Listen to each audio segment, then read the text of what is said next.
were a young child. And try to remember what your biggest fear was. The one fear that made your heart beat so fast it could almost burst out of your chest. The one fear that made your whole body shake uncontrollably to the point where you couldn't take it anymore. Now imagine having to live with that fear every single day of your life. Imagine being a child whose biggest fear is whether or not he's going to starve to death. Imagine being a child whose biggest fear is how many times he's going to get hit and if any bones will be broken. Imagine being the child who every day fears watching her mother walk out the door on her way to work because she knows as soon as mom leaves, the caretaker is going to come and sexually abuse her. Good morning, my name is Daisy Adas, and today I am here to talk to you all about the ongoing epidemic that is child abuse. Some of the main points we will be covering today include what child abuse is, the 3 most common types of child abuse in America, and also the impact that child abuse has on the victim. Alrighty, so what is child abuse? When you hear the term child abuse, what is the first thing that comes to your mind? Violence. Violence. Right, so according to John Philip Jenkins, author of Encyclopedia Britannica, child abuse is defined as the willful infliction of pain and suffering on a child through physical, sexual, or emotional mistreatment. Why is this important? Well, according to the Monique Burrs Foundation, every hour, 377 kids are abused.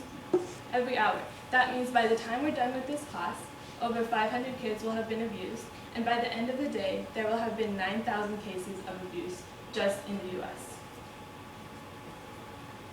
Now let's talk about what the 3 most common types of child abuse are.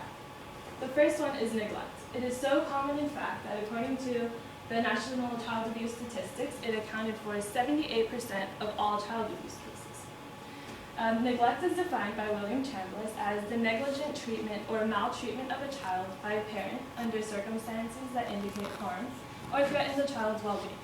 Some examples could be failing to take them to the doctor, not enrolling them in school, not giving them the proper food and shelter they need, and totally ignoring their emotions so where they feel like they are alone. The second most common type of abuse is physical abuse. ChildWelfare.gov defines physical abuse as the non-accidental physical injury ranging from minor bruises to severe fractures as a result of punching, beating, kicking, biting, or burning. This is very common. The signs are very visible. And one form of physical abuse is shaken baby syndrome. And what that is when you pick up the infant and you shake them violently, and you do it time and time again to the point where the baby's brain swells up or they start bleeding internally, and they often do die from this. Have any of you read a book, A Child Called It? Heard of it. Yes, so if you've read it, you know that, it's a really sad book, and it's based on a true story on a child who is physically abused and neglected by his alcoholic mother. And it really takes you on a journey of what it's like to live in such a dark world. The third most common type of abuse is sexual abuse. It is defined as the use of a child for sexual gratification of an adult. Now, sexual abuse is not confined to the limitations of just rape. It can also be fondling, forcing the child to watch other sexual behaviors, and making them be involved in child pornography. Sexual abuse is not something that happens only one time. It does often happen time and time again, and the effects that it has on a person are really irreversible. Now that we know what the 3 types of child abuse are, let's talk about the impact. According to Crime and Criminal Behavior, child abuse can cause a child to have poor motor and language development, which means they're slower to speak and don't really know how to use their hands as well. They're also fearful of a hostile world. Because they live in a world where no one cares about them or everything bad happens to them, the brain becomes wired to think that everyone in the world is bad, so they don't trust people and they do become aggressive. Other impacts are low self-esteem as well as post-traumatic stress disorder and depression and anxiety. So today we talked about what child abuse is, and we also talked about the 3 most common types. So can anyone tell me what the 3 most common types are? Sexual, neglect or emotional and physical. Yes, thank you.